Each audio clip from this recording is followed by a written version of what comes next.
시청자 여러분 안녕하십니까? 저는 오늘 국회의원 국민의힘 4.7 서울시장 보궐선거 본경선 2차 토론회 서울을 바꾸는 힘 맞수 토론회 진행을 맡은 홍성걸입니다. 오는 4월 7일 서울시장 보궐선거를 앞두고 각 당에서 경선이 지금 한창 진행 중에 있습니다. 제1야당인 국민의힘 역시 보궐선거 최종 후보를 선정할 본경선을 앞두고 있습니다.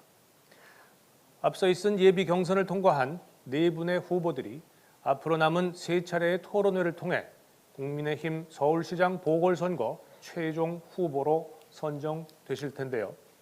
과연 어떤 후보가 서울의 미래를 책임질 제1야당의 시장 후보로 적합한지 유권자 여러분도 많은 관심과 시청을 부탁드리겠습니다. 국민의힘 4.7 서울시장 보궐선거 본경선 토론회는 총 4번에 걸쳐 진행됩니다. 미디어데이를 통해 결정된 기호 1번 오신환 후보, 기호 2번 오세훈 후보, 기호 3번 나경원 후보, 기호 4번 조은희 후보, 이렇게 네 분의 후보가 1, 2, 3차는 각각 주제를 가지고 서울을 바꾸는 힘 맞수 토론이란 타이틀의 1대1 토론을 갖습니다. 그리고 마지막 4차 토론은 네 분의 후보가 함께 합동 토론회로 구성될 예정입니다. 후보자들의 기호와 1대1 맞수 토론의 대지는 사전 추첨을 통해 결정되었으며 토론의 진행 방식은 국민의힘 공천관리위원회의 결정임을 미리 알려드립니다. 지금부터 국민의힘 서울시장 보궐선거 본경선 2차 토론회 서울을 바꾸는 힘 맞수 토론을 시작하겠습니다. 오늘은 서울시 경제를 주제로 먼저 맞수 토론을 진행해 주실 후보자 두 분을 소개해 드리겠습니다. 제 왼쪽에 기호 1번 오신환 후보입니다. 안녕하십니까? 그리고 오른쪽에 기호 2번 오세훈 후보입니다. 네, 안녕하십니까? 오세훈입니다.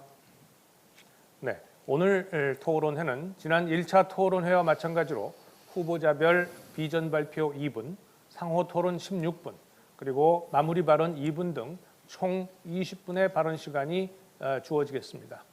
각각 발표 시간 종료와 함께 마이크는 자동으로 꺼진다는 점 다시 한번 말씀드립니다. 후보자들은 자기들에게 주어진 시간을 반드시 지키면서 토론을 진행해 주시기 바랍니다. 그럼 먼저 국민의힘 서울시장 보궐선거 경선 토론회 서울을 바꾸는 힘 맞수 토론 첫 번째 토론을 해주실 두 분 후보가 생각하시는 서울의 미래 비전을 들어보겠습니다. 먼저 기호 1번 오신환 후보 시작해 주십시오. 발언 시간은 2분입니다. 안녕하세요. 기호 1번 새로운 서울이 온다 게임 체인저 오신환입니다. 시민들의 삶이 너무나 고단합니다. 서울의 발전은 멈춰 있습니다. 문재인 정부의 폭주를 저지하지 못하면 우리들의 삶은 더욱더 힘들어집니다. 시민들의 삶을 지키는 따뜻한 시장, 서울의 성장 시계를 힘차게 돌릴 유능한 시장, 문재인 정권의 실정을 심판할 용감한 시장이 필요합니다. 이기려면 바꿔야 합니다. 사람을 바꾸면 이길 수 있습니다. 다시 과거로 돌아가면 10년 전의 실패를 되풀이하게 됩니다. 이번 선거는 과거와 미래의 싸움으로 가야 합니다. 과거는 절대 미래를 이길 수가 없습니다. 저 오신환이 변화와 혁신으로 반드시 승리하겠습니다. 10년이면 강산도 변한다고 합니다. 새로운 서울을 위해선 새로운 인물이 필요합니다. 시민들의 마음을 이해하고 청년들과 같이 호흡할 수 있는 젊은 후보가 나서야 합니다. 국민의힘의 후보로 저 오신환이 결정된다면 시민들이 집중하게 됩니다. 주목할 겁니다. 그리고 이것은 국민의힘의 변화가 될 것이고 단일화의 파고를 넘어 민주당을 압도적으로 이길 수 있습니다. 저는 서울의 미래를 이야기하겠습니다. 대재앙과 같은 저출산의 문제, 급증하는 1인 가구, 코로나와 부동산으로 서로 지치고 힘든 시민들의 삶을 붙잡고 미래로 가겠습니다. 저 오신환과 같이 가주십시오. 반드시 승리해서 서울의 희망과 미래를 만들겠습니다. 고맙습니다. 네, 오신환 후보 말씀 잘 들었습니다. 다음은 기호 2번 오세훈 후보 순서입니다. 역시 발언 시간은 2분입니다. 네, 존경하고 사랑하는 서울 시민 여러분, 그리고 당원 동지 여러분, 오늘 하루는 또 얼마나 고단하십니까? 확진자 숫자가 600명을 넘나든다고 하니까 또 4차 대유행 얘기가 나옵니다. 이 멀고 긴 터널 언제나 끝날지 참으로 걱정입니다. 서울은 그야말로 비상사태입니다. 에베레스트를 올라가는 등산가들 말씀을 들어보니까요, 갑작스러운 악천후로 생사의 기로에 설 때 정말 필요한 것은 지형지물과 악천후의 기회가 풍부한 노련한 셀파의 순간적인 선택이라고 합니다. 정말 나라도 어렵고 서울시는 더 어려운 것 같습니다. 문재인 정부의 무능, 실정 때문에 어제 통계를 보니까 우리 가난한 분들이 더 가난해지시고 힘들어지셨습니다. 코로나가 덮쳐서 정말 이제는 희망이 없습니다. 거기에 이 양극화에 이어서 이 무능과 실정이 겹쳐지고 부동산 가격이 엄청나게 폭등하면서 여러분 가처분 소득도 많이 줄어들었을 겁니다. 정말 문재인 대통령 광화문 광장에 나와서 무릎 꿇고 여러분께 사죄드려야 됩니다. 정말 큰일 났습니다. 그래서 제가 나섰습니다. 저는 여러분의 사랑 덕분에 여러분이 도와주셔서 경험할 수 있었던 소중한 5년의 경험이 있습니다. 그것을 믿으셨기 때문에 지난번 4명을 골라내는 1차 경선에서 서울 시민 여러분들께서 저에게 가장 많은 지지를 보내주셨습니다. 이것이 저에게는 또 다른 채찍질이라고 생각합니다. 여러분 믿어주셔서 감사합니다. 반드시 이겨서 이 정권 심판하도록 만들겠습니다. 고맙습니다. 네, 감사합니다. 이렇게 두 후보가 생각하는 서울의 미래, 또 서울의 비전에 대해서 잘 들었습니다. 다음은 오늘의 메인 이벤트죠. 1대1 맞수 토론 순서입니다. 앞서 말씀드린 것처럼 발언 시간은 각 후보자별로 총 16분입니다. 말씀 중에 서로 반론 가능하십니다. 다만 예의를 지켜주시고 짤막하게 반론해 주시면 되겠습니다. 발언하시면 그만큼 자신의 발언 시간에서 줄어든다는 점 기억해 주시기 바랍니다. 자, 그럼 시작해 볼까요? 먼저 하시겠어요? 네. 제가 이번 토론을 준비하면서 머리가 너무 복잡했어요. 일단 맑고 매력 있는 세계도시 서울. 예. 예. 오보님 민선 1기 슬로건이었습니다. 예. 예. 제가 15년 전에 취임사를 다시 읽어보게 됐고요. 또 민선 2기 오세훈 시장님 2기 취임사도 읽어봤습니다. 그러면서 제가 복잡한 머리는 천상 이게 과거에 다시 돌아가서 여기서부터 시작해야 되는 지금의 상황이 잘 이해가 되지 않았습니다. 결국에는 스스로 사퇴했던 부분들에 대해서 분명히 단일화 과정에서 또 우리 당내 경선 과정에서 또 본선에서도 분명히 그 문제에 맞닥뜨리게 될 건데 그 부분에 대해서 어떻게 극복하실 수 있는지 한 말씀 주시죠. 예, 또 그 설명을 해드릴 기회를 주셔서 정말 감사합니다. 당시 사실 처음에 그 무상급식 주민투표는 제가 제안했지만 시의회에서는 거절이 됐죠. 그래서 서울 시민 90만 명 가까이가 가두 서명을 통해서 성사됐던 주민투표입니다. 그때 혹시 그 가두 서명에 서명을 하셨나요? 물론이죠. 저는 그 당시에 서울 시의원으로 같이 활동을 했었죠. 그랬었죠. 인구 1000만 도시에 90만 명이 그것도 삼복도에 서명한다는 게 참 쉬운 게 아니었습니다. 그 정도로 그때는 우리 우파 시민들에게는 절체절명의 과제였고요. 잘못된 복지가 시작되면 나라가 어려워진다는 공감대가 있었습니다. 그 90만 명의 피땀 어린 서명 덕분에 이루어진 주민투표인데요. 그걸 지켜내는 게 사실은 저로서는 책임이고 의무였습니다. 이제 그래서 그걸 지켜내기 위해서 노력하는 과정에 오해가 생겼어요. 오세훈 시장이 대권 가려고 그런다. 그래서 불출마 선언을 하지 않았습니까? 그리고 3분의 1이 투표에 참여해야 투표함을 열 수 있잖아요. 이제 그래서 자리를 걸게 된 겁니다. 아마 저보다 더 또렷하게 기억하고 계실 텐데. 아니, 후보님 지금 그 말씀이요.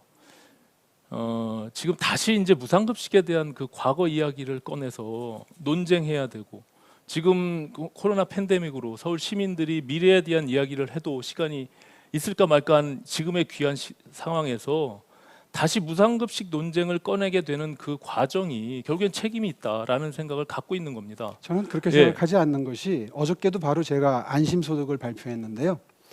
안심소득 제도는 기본소득과 차별화돼서 어려운 분들일수록 많이 도와드리는 것. 무상급식하고 똑같은 구조입니다. 그때 부자에게 줄 돈 있으면 가난한 집 아이들에게 교육비로 더 주자는 거였거든요. 똑같습니다. 좌파의 이재명 지사는 기본소득으로 똑같이 나눠주자는 거 아닙니까?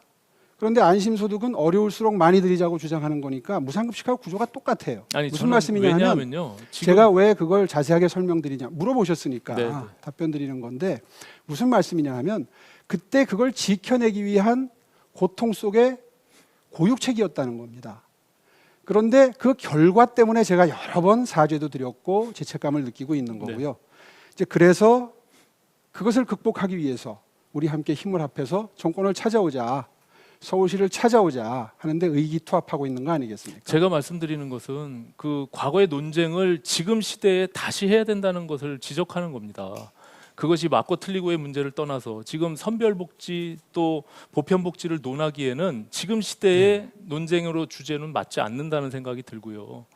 그런 측면에서 지금은 시대가 이미 10년이 지났고 우리가 미래에 대한 이야기를 해야 되고 서울 시민들의 삶도 그만큼 바뀌었습니다. 그렇습니다. 예, 그래서 결과적으로 업그레이드 제가 버전이 과거 대 필요한 거죠. 과거의 싸움이 될 것이다라고 얘기하는 것을 결과적으로 시장님이 그 시장직을 사퇴하고 후보로 출마하는 지금의 상황에 책임이 있다는 그런 말씀을 드리는 겁니다. 글쎄요, 책임이 그것은 있지만 분명히 계속 앞으로 특히 단일화 과정에서 민주당이 공격할 수 있는 가장 큰 무기라고 생각합니다. 저는 오히려 훈장이라고 생각하는데요. 지난번에 우리 4명의 1차 예선 후보를 뽑을 때 왜 서울 시민들이 가장 많은 숫자가 저를 선택했을까요? 그것은 그때 당신의 판단이 옳았다는 재심이기도 하거니와 그 책임을 지고 다시 서울시를 그 반열로 올려놓으라는 저는 또 다른 채찍질이라고 생각합니다. 그거를 오신환 후보처럼 그렇게 해석하시는 분들도 물론 계시지만 발전적으로 극복하지 않으면 시민 여러분들이 주셨던 그 기회 덕분에 쌓았던 경륜을 사장시키게 되는데 과연 국회에서도 서울시에서도 그것을 다시 활용하지 않는다면 과연 그게 유권자분들이 바라시는 걸까? 저는 그건 견해를 달리하는 거죠. 저는 지금 굉장히 조금 리스크가 있는 게 후보님이 과거 10년 전에 그 사고를 그대로 갖고 계시기 때문에 만약에 시장이 되더라도 그러면 그 당시에 있던 시의회 의원들이 지금 3선 의원이 돼서 여전히 있습니다. 예, 또 의회랑 충돌하고 또 결과적으로 아무것도 못하는 그런 상황에서 같은 그런 정치적 판단을 내리실 건지 저는 지금 시대가 너무 바뀌었고 그거에 대한 논쟁 자체가 저는 무의미하다고 생각합니다. 그런데 왜 그 논쟁을 다시 소환하시는지 저는 이해가 잘 안 가고요. 어쨌든 시장이 돼서 민주당 다수의 의회와 맞닥뜨리는 것은 제가 시장이 되나 오신환 후보가 시장이 되시나 마찬가지 상황 아니겠습니까? 그렇습니다. 예. 그런 의미에서 아마 유연한 사람, 합리적인 사람, 그리고 상대방의 공격을 참아낼 수 있는 인내심 있는 사람 이런 게 시장의 자질이 될 텐데요. 아마도 서울 시민 여러분들은 지켜보고 계실 겁니다. 아니 그때 7대 3의 의회 비율에서 그걸 못 견디시고 결국에는 의회에 충돌하고 6개월 동안 의회 출석을 안 하시다가 결국엔 사퇴까지 가신 거잖아요. 의회 출석까지 안 지금은 하진 15대 1의 구성으로 더 압도적으로 민주당 의원들이 많습니다. 그래서 더 잘 대응할 제가 수. 잠깐 개입하겠습니다. 오늘 주제가 경제입니다. 예. 그래서 과거보다 미래 경제 문제를 서울 문제를 어떻게 해결할 것인가. 네. 그 점에 좀 중점적으로 토론 부탁드립니다. 예, 알겠습니다. 뭐 그 정도 토론하면 유권자분들이 판단할 수 저는 있다고 여전히 생각하고요. 이 문제에 대해서는 앞으로 경선이나 본선 과정에서 분명히 극복해야 될 과제다라고 생각하고요. 그게 예. 결국에는 지금 문재인 정부를 심판해야 되는 선거인데 자칫 예. 잘못하면 역심판론에 우리가 말려들 수가 있다라는 예. 그런 문제의식을 갖고 말씀을 드린 겁니다. 그래서 더더군다나 어저께 날짜를 맞추어서 안심소득을 발표를 했는데요. 우리들의 그 가치, 하후 상박, 어려운 분들일수록 돕자라고 하는 국민의힘의 따뜻한 보수의 입장은 저는 그때나 지금이나 그 원칙을 지켜야 된다는 상징적인 존재가 저라고 생각하고요. 네. 그런 의미에서 오신환 후보가 걱정하는 것처럼 시의회의 논쟁에서 결코 뒤처질 이유도 없고 그럴 생각도 없다. 그 점은 우리 당이 명운을 걸고 지켜가야 될 가치라고 생각합니다. 국회 이전과 관련해서 한 말씀 묻겠습니다. 예. 그 당시 서울시장 재임 기간 그리고 2009년도 이명박 정부 시절에 그때는 줄곧 후보님께서는 세종시 건설에 대해서 반대 입장을 가졌습니다. 근데 작년에 갑자기 입장을 바꾸고 국민의힘도 국회가 세종시로 이전하는 거에 대해서 다시 생각해 봐야 된다. 그렇습니다. 그리고 국회 정도가 옮겨가는 것은 서울시 경제에 별 영향이 없다. 이렇게 말씀하셨는데요. 저는 굉장히 위험한 발상이다라고 생각합니다. 이게 국회를 이전하는 것 자체가 경제적 관점에서만 볼 것이냐라는 문제가 있고요. 그리고 국토균형 발전에 그것이 얼마나 큰 도움이 될 것이냐라는 것에 대한 의문은 후보님도 인터뷰에 말씀하셨더라고요. 그렇습니다. 예. 그런 측면에서 보면 이것은 민주주의에 대한 개념이고 결국엔 삼권 분립을 어떻게 우리가 지켜낼 것이냐라는 측면에서 접근해야 되고요. 특히 민주당에서 이것을 들고 나온 것이 부동산 실패한 것에 대한 무마용으로 꼼수로 들고 나온 거 아닙니까? 근데 거기에 뻔히 들여다 보였죠. 예. 근데 후보님께서는 당시에는 대선 후보로서 출마의 길을 걷고 계셨고 이제는 서울시장이 되셨단 말이에요. 그 부분에 대한 입장이 그럼 계속 유지되고 있는 건지 말씀해 며칠 전에 주시죠. 예. 인터뷰에서도 밝혔습니다마는 저는 국회 정도가 충청도 지역으로 이전한다고 해서 서울에 그렇게 크게 경제적인 데미지가 있거나 서울의 브랜드에 문제가 생긴다고는 보지 않습니다. 아시다시피 아까 저출산 고령사회 말씀하셨는데 전국의 주요 시, 군, 구가 전부 소멸 위험에 처해 있습니다. 그래서 충청 지역에 꼭 세종시가 아니면 좋겠습니다. 그 근처에 청주도 있고 제천 단양도 있고 공주 부여도 있습니다. 그런 쪽으로 국회가 옮겨간다면 또 법원이나 대법원이나 헌재도 저는 국민적 여망에 따라서는 옮길 수 있다고 생각합니다. 서울은 경제 중심지, 문화 중심지, 글로벌 도시로 거듭나면 됩니다. 이제 그렇기 때문에 우리 좀 여유를 가지고 서울만 살 게 아니라 맏형 노릇을 하자. 그런 의미에서 그게 논의가 필요하다면 나는 오픈 마인드로 임할 수 있다. 다만 서울 시민들의 의사는 좀 물어보고 시장으로서는 입장을 정하겠다. 그런 입장을 여러 차례 밝힌 바가 있고요. 지금도 그 생각엔 변함이 없습니다. 그게 제가 말씀드린 굉장히 위험한 발상이라는 게 기본적으로 이게 헌법 가치를 지켜야 되는. 왜냐하면 지금 제왕적 대통령제에서 청와대와 대통령은 그냥 서울에 두고 국회만 과연 세종시에 가면 어떻게 견제와 감시를 계속 할 수 있겠으며 단순히 이것을 그냥 경제적 가치로만 판단하는 것 자체가 제가 말씀드린 앞서 정치적인 정무적인 판단하고도 연관된 부분이 있다라고 말씀을 드리는 거고요. 일리가 있는 말씀이시고요. 예. 제가 생각하는 것은 세종시로 이미 많은 공무원들이 갔잖아요. 그렇습니다. 그런데 서울에 국회가 있으니까 너무 많은 공무원들이 고비 때마다 서울에 와서 진을 치고 시간을 뺏겨요. 그 효율성도 사실은 국회 이전 논의의 바탕에 있는 거거든요. 민주당이 분명히 정치적인 의도를 가지고 그때 부동산 위기 국면에서 돌파하려고 제안을 했던 건 맞습니다. 네. 그러나 그렇더라도 대선 때가 되면 아마 우리 당의 대선 후보들은 그 점을 오픈마인드로 검토한다는 입장이 굉장히 대선 때 도움이 될 수 있는 입장이라고 생각을 하고요. 누가 후보가 되든 간에. 그래서 우리 당이 거기에 대해서는 좀 더 유연성 있게 입장을 정리해 둘 필요가 있다는 게 제 생각이고 거듭 말씀드리지만 만약에 시장이 되면 공론화 과정을 거쳐야죠. 그래서 시민 여러분들이 다수가 원하는 방향으로 서울시장이니까 입장을 그렇게 견지를 하겠다 하는 말씀을 다시 저는 드리겠습니다. 그 부분도 잘 이해가 되지 않습니다. 왜냐하면 이 부분은 시장이 자기의 철학을 가지고 결정해야 될 문제지 그럼 또다시 주민투표를 하시겠다는 겁니까? 아니 그게 아니라 충분히 수의 민주주의라고 그러죠. 그러니까 이 충분히 정부가 하고 의견을 있는 공론화 과정이나 장단점을 여쭤보고 예. 이런 상황이니까 어떤 의견을 가지고 계십니까 물어보는 건 전 그 절차는 필요하다고 생각하고요. 이미 여론조사에서 그 의견들이 서울 시민들의 의견들은 많이 반영돼서 나왔습니다. 여러 차례 여론조사가 있었죠. 네. 그런데 내년이 되면 또 어떻게 될지 모르는 거니까 네. 그런 의견을 충분히 듣고 그 의견을 반영하겠다는 입장입니다. 좋습니다. 저는 단호히 반대하고요. 예, 일단 만약에 정부가 이것을 밀어붙일 때는 저는 결사 반대 시위라도 할 생각이 있습니다. 왜냐하면 제가 말씀드린 민주주의의 철학과 만약에 헌법을 개정하고 그리고 국민투표를 통해서 이것이 종지부가 되는 이런 정치적 꼼수가 아니라 진정성을 갖고 논의해서 함께 합의해서 간다면 충분히 가능하지만 이런 식의 국회 이전은 절대 동의할 수가 없습니다. 그러니까 지금 박영선 후보나 지금 우상호 후보가 국회를 통해서 이상한 짓을 하겠다고 지금 공약을 내는 겁니다. 예. 자, 이제 사회자분이 경제 문제도 좀 얘기하라고 말씀이 있었으니까요. 네. 아파트 문제 좀 여쭤보겠습니다. 아주 청년들에 대한 애정이 철철 넘쳐 흐르는 공약을 많이 내셨더라고요. 청년 뭐 소득 플러스도 내놓으셨고 반반 아파트라고 해서 환매 조건부 아파트를 반값에 공급을 청년들에게 3만 가구를 하겠다. 네, 이런 그렇습니다. 공약을 내셨던데 반반 아파트에 대해서 조금 여쭤보겠습니다. 3만 가구라고 하는 숫자에 대해서 좀 저는 의문이었습니다. 네. 혹시 서울에 청년 인구가 몇 명 정도 있는지 알고 계세요?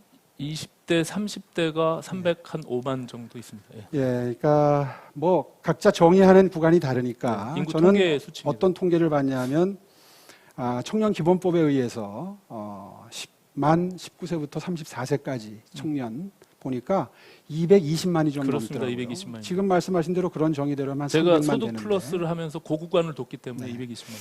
그런데 200만이 넘는 청년들에게 한 3만 가구를 공급한다면 도대체 어떤 기준으로 누구한테 주는 거죠? 이미 기본적으로 중위소득 가구당 중위소득 50% 내에서 그리고 3억의 기준으로 서울시가 기준을 세워서 하고 있는 제도가 있습니다. 그걸 그대로 준용한 거고요.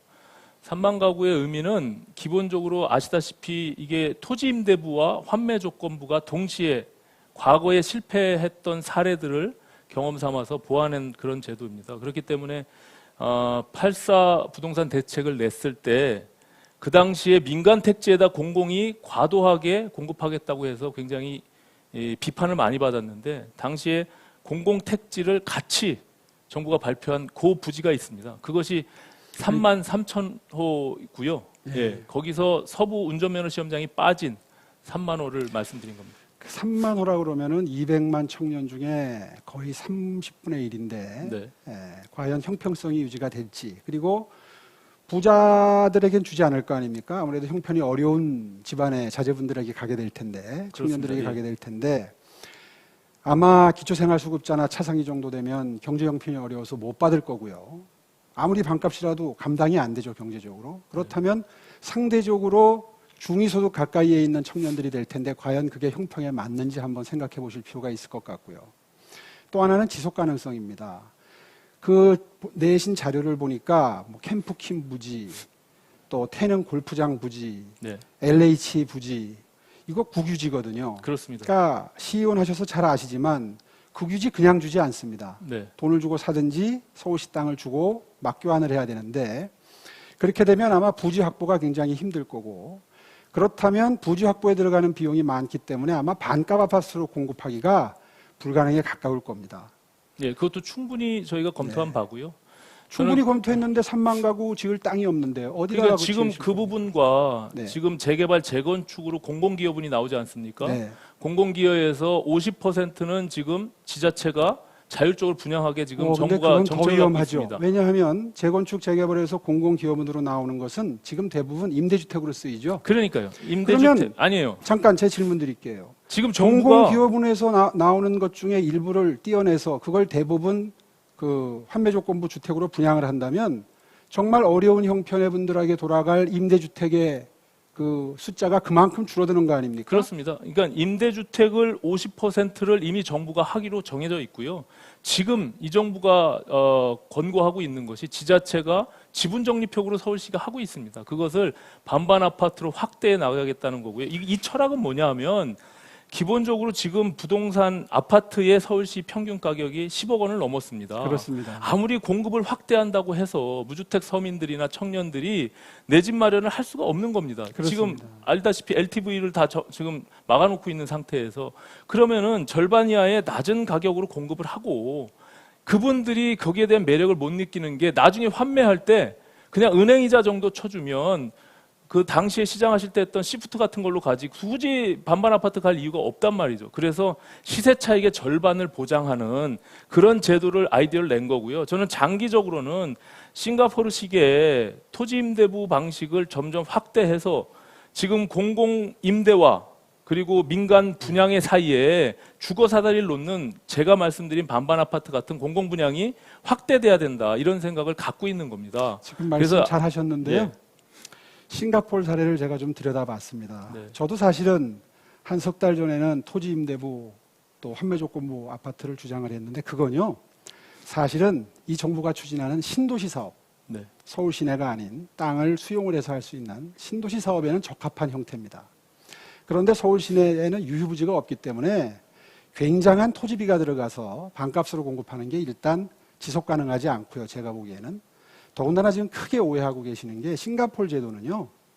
말만 환매 조건부지 사실은 주택으로부터 재산적 가치를 증식하는 걸 원천적으로 봉쇄하기 위한 시스템입니다. 네.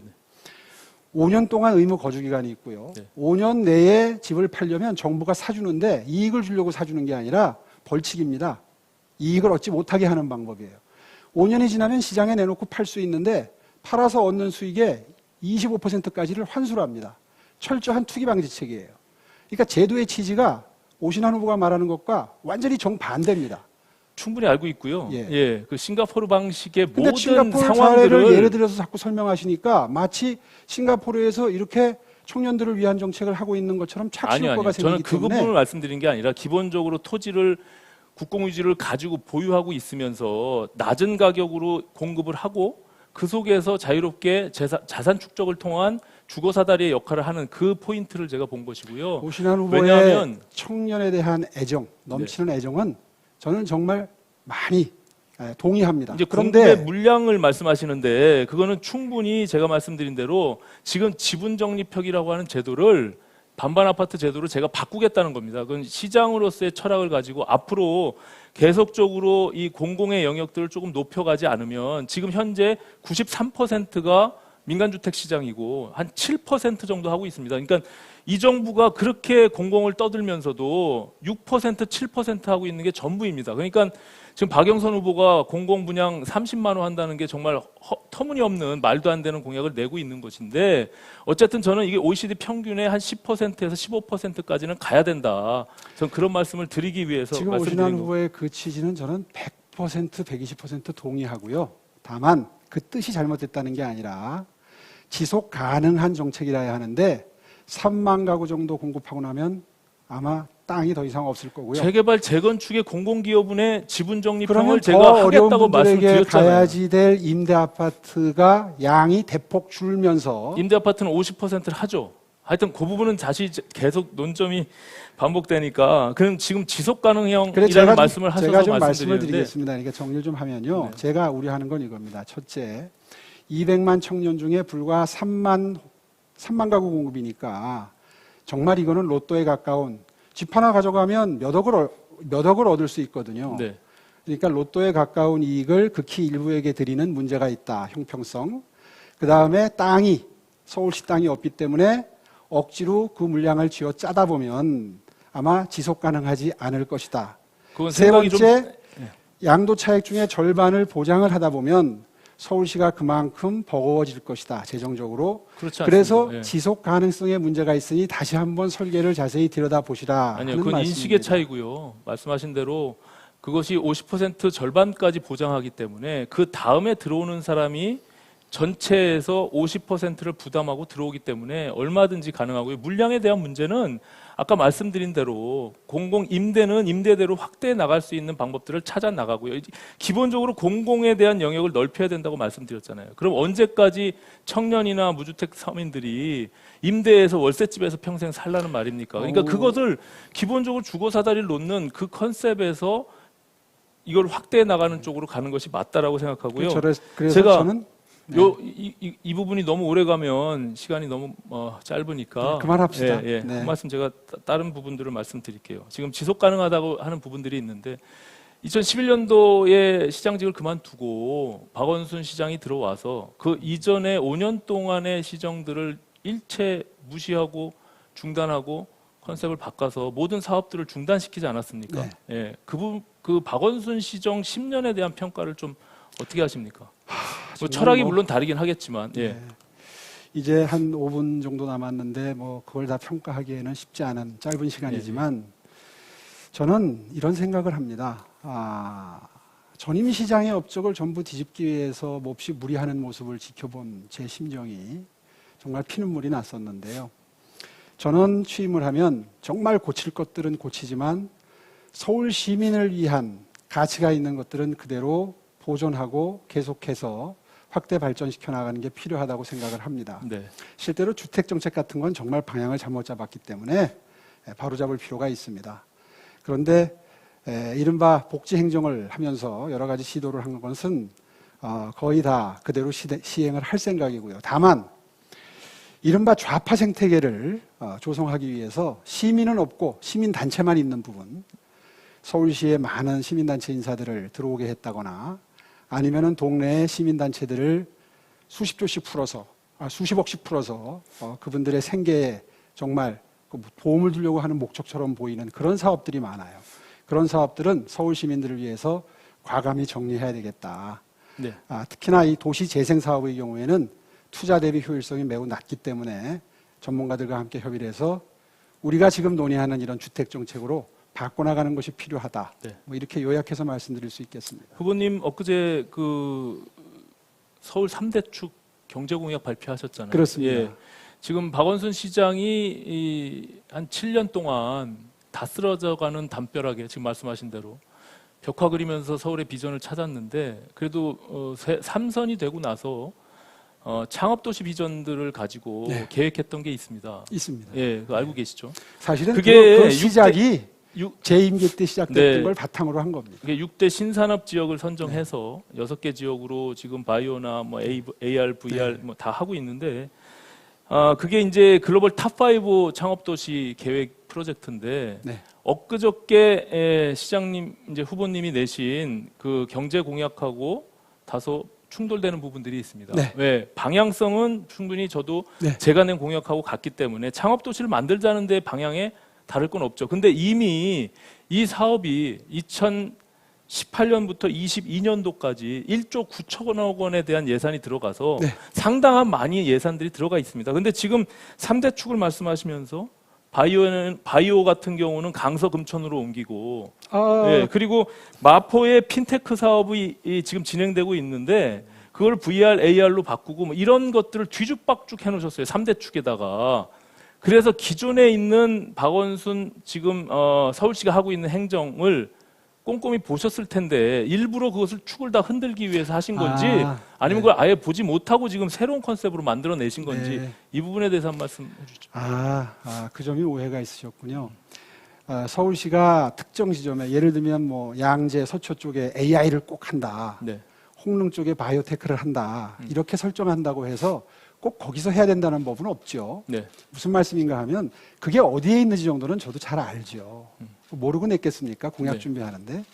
그리고 다 전문가들의 의견을 수합해서 한 건데 무슨 말씀이냐 하면 축을 뭐 3개로 긋든 5개로 긋든 그날의 요점은 사실은 용산, 가운데가 빠져 있어요. 박원순 시정 때에 4개 축, 3개 축 만들 때 네. 용산을 제가 발표했던 그 실리콘밸리와 같은 그런 서울시의 보물창고를 만들겠다라고 하는 이야기가 빠져 있어서 거기에 중점이 첫째 두어졌던 공약이고요. 두 번째는 바이오는 홍릉에서도 할 수 있지만 마곡에서도 할 수 있는 겁니다. 네. LG가 들어가서 거기서 바이오를 할 수도 있는 거예요. 그래서 그런 걸 전부 종합을 해서 IT, BT, NT, GT, 뭐 가상현실, 증강현실 이런 것들을 최첨단 과학기술들이 테크 아트 시티를 만드는 게 제 꿈이기도 하고 서울시의 비전이기도 하지 않습니까? 그렇게 돼야 우리가 4차 산업혁명의 전진기지로서 동북아를 이끄는 대표도시가 될 수 있고요. 그런 관점에서 서울 시내 전체의 산업 집적지들을 전부 연결하다 보니까 다소 중복되고 아마 오신환 후보가 보기에는 이쪽에 있어야 될 게 이쪽에 와 있는 게 있을 수도 있습니다. 네. 그런데 원래 있어야 될 곳에 빠진 건 없습니다. 다만 아니요, 이제 그게 중복돼서 지적된 게 있죠. 제가 보니까 거의 22개의 자치구를 거론하면서 그렇습니다. 그 골고루 배치를 하려고. 축을 만들기 위해서 과도하게 그 이전에 서울시가 진행하고 있었던 네. 그 신산업 거점 지역에 대한 것을 염두에 두지 않고 과도하게 흔들어 버렸다. 그렇기 때문에 그럼 거점 지역이라는 의미 자체가 없어요. 제가 어제 여의도에 있는 핀테크랩에 네. 지금 말씀하신 대로 거기 갔다 왔는데 굉장히 청년들이 이 창업에 대한 열정들을 제가 느낄 수 있는 굉장히 소중한 기회가 됐습니다. 그래서 직접을 통해서 그 나름대로 지금 1조 9천억 원에 대한 예산들이 지금 투입되고 있는 것이라 만약에 그것을 좀 감안해서 3대 축으로 바꾸더라도 충분히 가능한 부분이 있다라는 것을 한번 검토해 보셨으면 좋겠다 이런 말씀을 드리는 겁니다. 예, 하여튼 그날 발표했던 내용 중에 정말 중요한 것을 안 물어주셔서 조금 좀 제가 설명을 하고 싶은 게 있는데 사실은 축을 만드는 게 중요한 게 아니라 어디에서 일을 하든 규제 개혁이 필요하다 그날 강조를 했고요. 그래서 이 중앙정부가 잘못하고 있는 그 규제 혁파, 규제 샌드박스, 규제 프리존 이런 것을 서울형으로 만들어서 서울에서만큼은 산업 규제가 작동하지 않도록 하겠다는 의지 밝혔고요. 아울러서 창업 엑셀러레이터, 다시 말해서 스타트업 스케일업 위원회를 만들어서 어떻게 청년 창업을 지원할 것인가가 핵심 내용이었습니다. 네. 아울러서 그날 서울올림픽을 제안을 했습니다. 사실 시간이 짧아서 다 설명드리진 못하지만 서울평양 공동개체가 지금 현재로서는 좀 어려워져서 그것을 최대한 우리가 유치 도시가 돼야 되지 않겠습니까? 그렇게 되면 2032년에 서울 GRDP 700조를 목표로 뛸 수 있다 하는 점을 그날 강조해서 맞습니다. 말씀을 드렸습니다. 뭐 서울 올림픽에 대한 부분들은 뭐 일부 필요한 부분들도 있지만 또 고려해야 될 부분들도 있다라는 정도로 하고요. 지금 시간이 너무 없기 때문에 제가 마지막으로 좀 말씀드리면 시장 재임 시절에 5년 동안 주택 공급이 5만 정도 평균했습니다. 5년 동안 1년에. 네. 그리고 민간에서 4만. 네. 그리고 지금 박원순 시정 10년 동안 평균 1년 7만 3천, 민간에서 6만 5천 정도 했어요. 지난번에 설명했지만 네. 제가 세워놨던 계획이 준공된 물량. 아니요, 그렇지 않고요. 아니요, 그거 맞습니다. 아니 물론 그런 부분들도 있는데 네, 뒤에 지난번에 오히려 토론이 있어서 토론 네. 끝나고 확인해 보니까 준공 물량으로 미뤄진 것들, 제 시기에 예. 세웠던 계획이 완성된 물량을 11년, 12년, 13년에 뭐 몰려 있을 수는 있는데 네. 기본적으로 시대가 변화된 겁니다. 가구 수가 1인 가구 수가 증가하면서 그렇죠. 네. 평수는 작아지고 그 시대에 대한 변화를 흐름을 읽지 못하면 또 지금 출산율은 그 재임 시절에는 1.0이었던 게 지금 1.717로 떨어졌습니다. 예. 그런 상황들을 감안해서 우리가 새로운 지금 미래에 대해서는 새롭게 접근하지 않으면 안 된다. 이런 말씀을 드리는 겁니다. 시간이 네. 2초 남았습니다. 2초요? 네. 네, 열심히 하겠습니다. 네. 두 분 뭐 아주 열띤 토론을 해주셨는데요. 그러다 보니까 아주 그 스튜디오가 아주 후끈 달아오르는 것 같습니다. 잘 들었습니다. 마지막으로 두 후보께서 마무리 발언을 하실 순서입니다.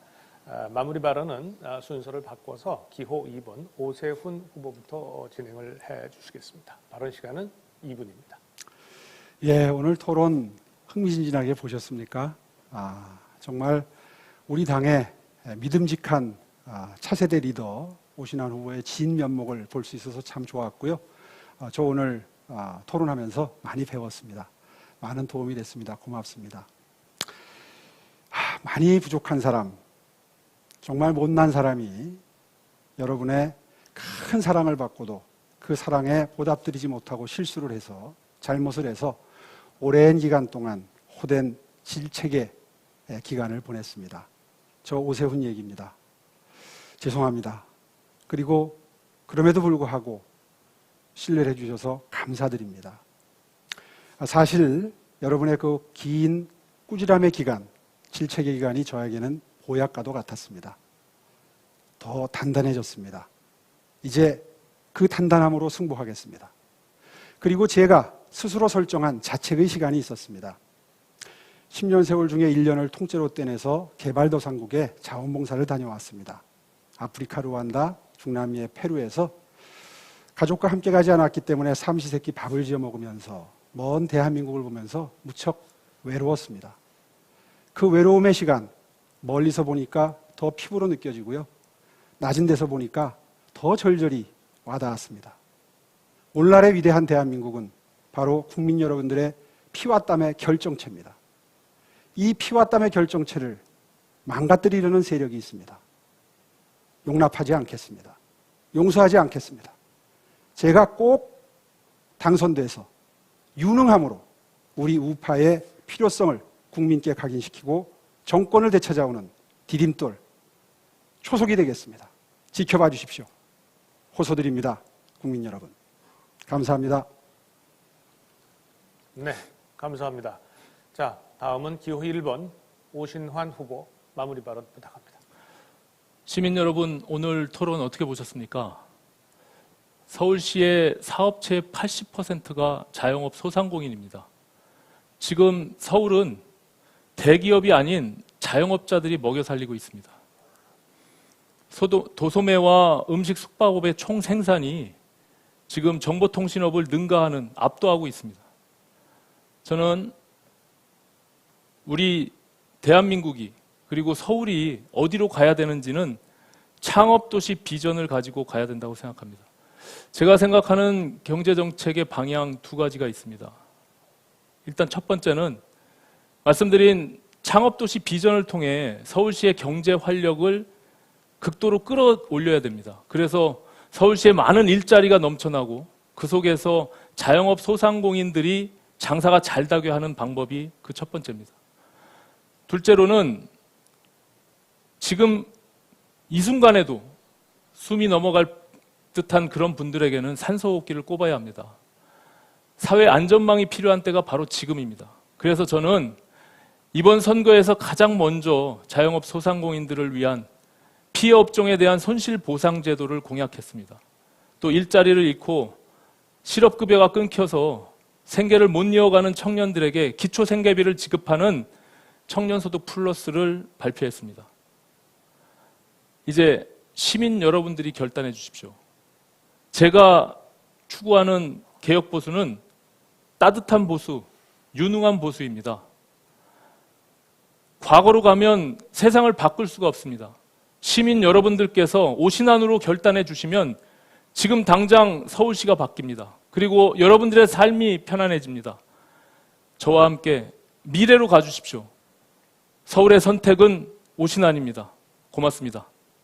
네, 감사합니다. 오신환 후보 마무리 발언 잘 들었습니다. 우리 두 후보의 토론 시청자 여러분들 어떻게 들으셨습니까? 아마 두 후보들 20분씩 토론이 시간이 매우 짧다고 느끼셨을 겁니다. 우리 대학교에는 이런 농담 같은 얘기가 있습니다. 오랫동안 공부했다고 성적 잘 나오는 거 아니다.